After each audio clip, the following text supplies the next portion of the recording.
نبی پاک صلی اللہ علیہ وآلہ وسلم کی ایک حدیث مبارک ہے، مستدرک کی یہ حدیث ہے۔ ارشاد فرمایا کہ 5 چیزوں سے پہلے غنیمت جانو۔ غنیمت سے مراد یہ ہے کہ اسے سمجھو کہ یہ تمہارے لیے بہت بڑی فائدہ مند چیز ہے، اسے غنیمت جانو۔ وہ 5 چیزیں کیا ہیں؟ فرمایا بڑھاپے سے پہلے جوانی کو غنیمت جانا۔ بڑھاپا آ جاتا ہے نا تو بندہ کہتا اوہ ہو یار، میں نے اپنی جوانی میں وہ کام کیا ہوتا، وہ کیا ہوتا، یہ کر لیتا، وہ کر لیتا، پھر وہ بڑا سوچتا ہے۔ لیکن جب جوانی تھی تب نہیں کیا۔ ترقی کر سکتا تھا جوانی میں، عبادت کر سکتا تھا جوانی میں، بڑے بڑے کام کر سکتا تھا جوانی میں، لیکن وہ گزر گئی۔ تو اس لیے بڑھاپے سے پہلے عبادت کر لینی چاہیے۔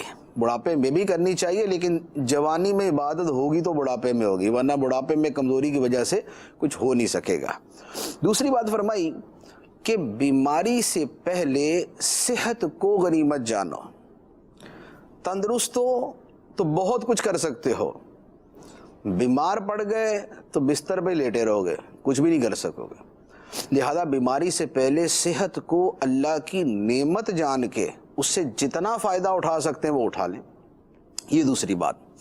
تیسری بات فرمائی کہ تنگ دستی سے پہلے مالداری کو غنیمت جانو۔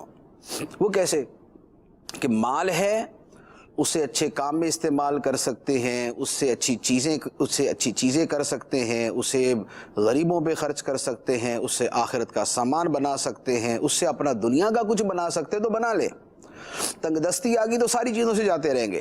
جب پیسہ ہوتا ہے تو نہ مکان بنایا، نہ گاڑی لی، نہ ضروریات زندگی جو ہے نا اس سے حاصل کیے، نہ اس کو کسی جگہ انویسٹ کر کے یا کاروبار کر کے اس کو مستقبل کے لیے کچھ سرمایہ بنایا۔ جب مالداری تھی تو اڑانے میں لگا دیا، دوست احباب جمع ہو گئے، یہ کھلا وہ کھلا، ادھر ہوٹلنگ، فلاں ریسٹورنٹ پہ جاتے ہیں، ادھر سیر کرنے جاتے ہیں، یہ اس میں گزار دیے۔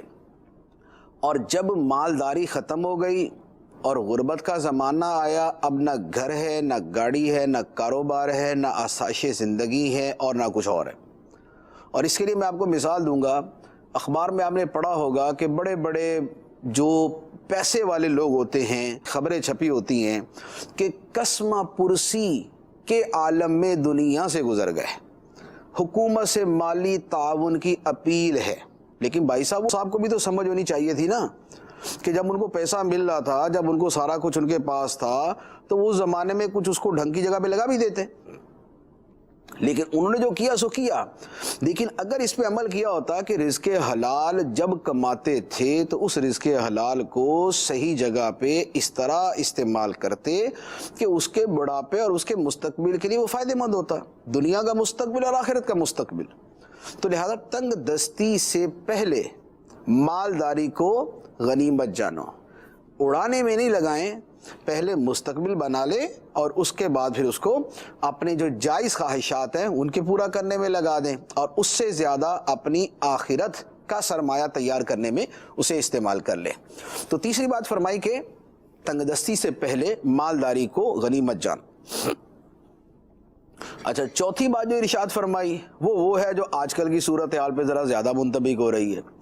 وہ فرمایا کہ مشغولیت سے پہلے فرصت کو غنیمت جانا۔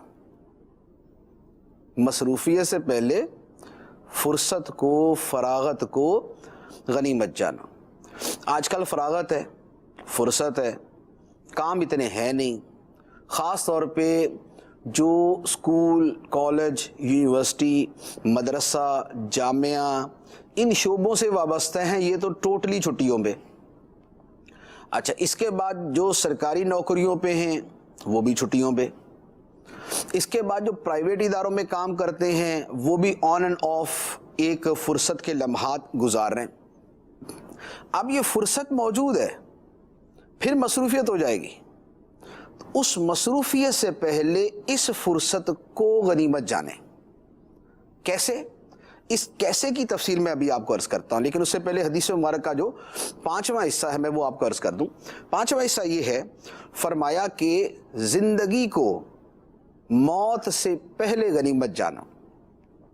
آج زندہ ہیں، بہت کچھ کر سکتے ہیں، دنیا کا بھی، آخرت کا بھی، اولاد کا بھی، بیوی بچوں کا بھی، رشتہ داروں کا بھی، سب کا بہت کچھ کر سکتے، مخلوق کے لیے، انسانیت کے لیے، مسلمانوں کے لیے آج بہت کچھ کر سکتے ہیں جب کہ آپ زندہ ہیں۔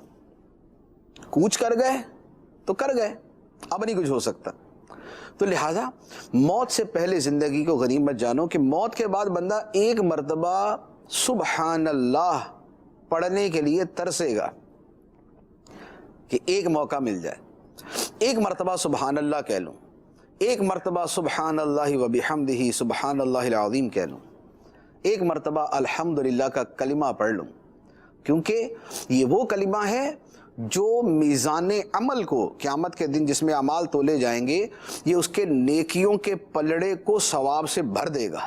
ایک کلمہ، یہ وہ کلمہ ہے کہ جو آسمان و زمین اور اس کے درمیان کی جگہ کو ثواب سے بھر دیتا ہے، لیکن جب تک زندہ ہیں تب تک ہی پڑھ سکتے ہیں، موت کے بعد نہیں پڑھ سکتے۔ تو لہذا زندگی کو موت سے پہلے غنیمت جانیں۔ تو یہ حدیث مبارک مجموعی طور پہ 5 چیزوں پر مشتمل ہے۔ حدیث مبارک ایک مرتبہ صرف میں دہرا دیتا ہوں، فرمایا کہ 5 چیزوں سے پہلے غنیمت جانو، جوانی کو بڑھاپے سے پہلے، صحت کو بیماری سے پہلے، مالداری کو تنگ دستی سے پہلے، فرصت کو مشغولیت سے پہلے، اور زندگی کو موت سے پہلے۔